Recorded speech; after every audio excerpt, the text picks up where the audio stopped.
This is my movie review on the Korean movie TaeGukgi, The Brotherhood of War. It was directed by Kang Jae-gyu, who graduated Chung-On University in Seoul in 1991. His first major success came in 1999 with a movie called Shuri. This movie was the first relatively big-budget blockbuster movie with a budget of $88.5 million.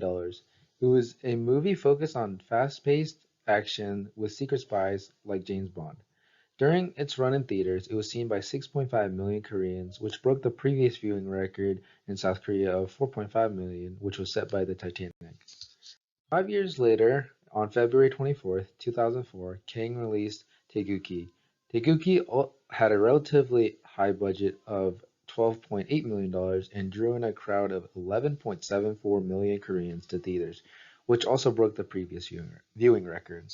TaeGukgi also won multiple awards, which include the Best Film Award at the 2004 Baeksang Arts Award, Best Cinematography, Best Sound Effect, and Best Art Direction in the 2004 Grand Bell Awards, and the Best Visual Effects and Best Cinematography at the 2004 Blue Dragons Awards. Jang Dong-gun as Lee Jin-tae, Jin-suk's older brother, is Shu Shiner from Seoul. He is a 48-year-old South Korean actor and is currently one of the highest paid and most profitable South Korean actors. He began acting in 1992 after winning a talent contest. His two most known films are Friend in 2001 and Taeguki in 2004. Jang has won multiple awards, which include multiple Blue Dragon Film Awards for Best Actor and Sang Awards for Best TV Actor, and many more. Won Bin as Lee Jin Suk, Jin Tae's little brother, and who is studying at a university in Seoul. Won Bin is a 43-year-old actor born on November 10th, 1977, from the Gwangwon province in South Korea. His first breakthrough role came in 2000 with a short series called Autumn in My Heart. However, what really cemented Won Bin as an internationally known actor was Taeguki in 2004. Background of the movie. Taeguki is centered around the outbreak of the Korean War and the drafting of Korean civilians. When World War II ended with the surrender of Japan on August 15, 1945, Korea, which was formerly ruled by Japan, was separated at the 30th parallel. The northern part, as we all know today, was administered to the Soviet Union, who immediately set up the communist government in North Korea. Meanwhile, the southern half was administered to the United States. However, this arrangement didn't last long, as both sides saw this arrangement as temporary and wanted Korea as a whole. North Korea made the first aggression as they crossed the 30th parallel into South Korea on June 25th, 1950. The UN, along with the United States, immediately came to the aid of South Korea, while China and the Soviets came to the aid of North Korea. And after 3 years of fighting, 3 million casualties, and more civilians dead than World War II, the Korean War ended with an armistice on July 27th, 1953, and resulted in a demilitarized zone, or a DMZ, that crosses the 38th parallel. The synopsis. The movie is a tale of two brothers that goes through the Korean War together. The film first takes place in Seoul right before the outbreak of the Korean War, and the film immediately introduces the main characters of the plotline. First, we have Lee Jin-tae. He starts out as a small-time shoe shiner that works hard in order to pay for his little brother's university tuition. Then we have Lee Jin-suk, Jin-tae's little brother, who is an 18-year-old student at the local university. After school and after work, the two brothers go help out their mother and Jin-tae's fiance Kim Byung-shin at the family noodle shop.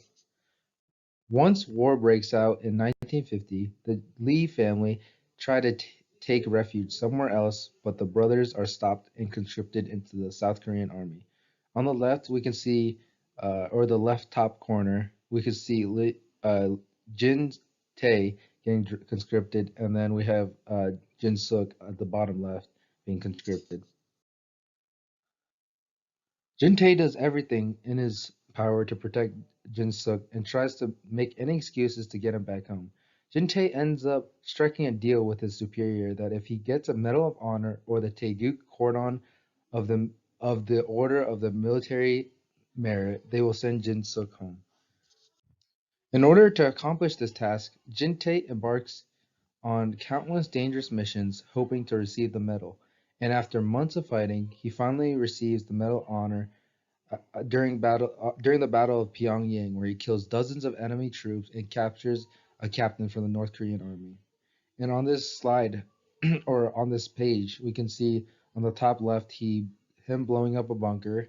In the top right, he's volunteering for a dangerous mission, and then on the bottom left, we can see him capturing the North Korean captain or one of them. And then on the bottom right, we can see Lee Jin-tae receiving the Medal of Honor. In the process of obtaining this medal, however, Jin-tae becomes a cold and emotionless killer without any consideration for human life. Furthermore, Jin-suk didn't even want to leave the army without his brother, so the medal was practically useless. We can see him on the top right picture ordering all his men to shoot at North Korean soldiers who had just been recently taken prisoner and just shot dead. Soon after receiving the medal, however, they both had to retreat back to Seoul where they find Young-shin being accused of being a communist, and after a major scuffle, Jin-suk is locked up in a warehouse full of North Korean prisoners, which is eventually burned down, and Young-shin is shot dead. Believing that his only brother was dead and seeing his fiancée getting shot, Jin-tae is driven mad and joins the North Korean army. As we can see here at the top right corner, he's displayed in a propaganda poster showing that he's turned into a North Korean soldier from being a South Korean soldier. In the climax of the movie, we can see both Jin-tae and Jin-suk going into battle on opposite sides. Jin-suk eventually confronts Jin-tae amidst the chaos and makes him realize that both of them can go home together.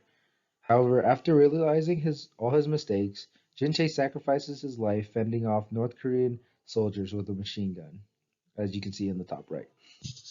The review. The film was a pretty action-packed melodrama that was very entertaining throughout the whole film. To me, it's crazy how much a war can change a person. I know this was only a film, but I'm pretty sure these types of changes happen a lot during war. War can be a very traumatic thing to witness firsthand, so I'm not surprised that Jin-tae was affected by these events of the Korean War since so many innocent lives were killed in the conflict. One thing that really stood out to me was how that the movie never protagonized or antagonized either side of the war. It really highlights the moral wrongdoings of both sides, and we see both sides slaughter innocent people and force prisoners of war to do slave work and fight each other for food. This cruelty is something that really stood out to me, and Jin Suk is the foil character that highlights the gruesome actions of the South Korean army, as he constantly tries to step in and show the people around him what is acceptable in a time of war. In this picture, we could see, or in the picture in the bottom right and the bottom left, we can see Jin Suk putting himself in a fight ring in order to show that his fellow comrades that their treatment of North Korean soldiers was disgusting and not much better than North Korean soldiers themselves. And on the topmost picture, we see uh, just villagers slaughtered left and right by North Korean soldiers. Although the movie was well directed and each scene was very well done, some of the battle scenes were very hard to follow and see and understand as the camera angle switched every half second and the camera itself was always bouncing and shaking. I understand that the director is trying to show the confusion and distortion of war, but those camera effects should have been only used for one or two parts of the battle scene, not every single one. While watching each battle scene, I would lose track of what was going on until the shaking and the switching cameras angles had come to a stop. I would have enjoyed the movie a little bit more if I wasn't so disoriented while watching the movie or while watching the battle scenes. Overall, the movie was a great pleasure to watch, and I hope you guys did enjoy the movie as much as I did, or do when you watch it.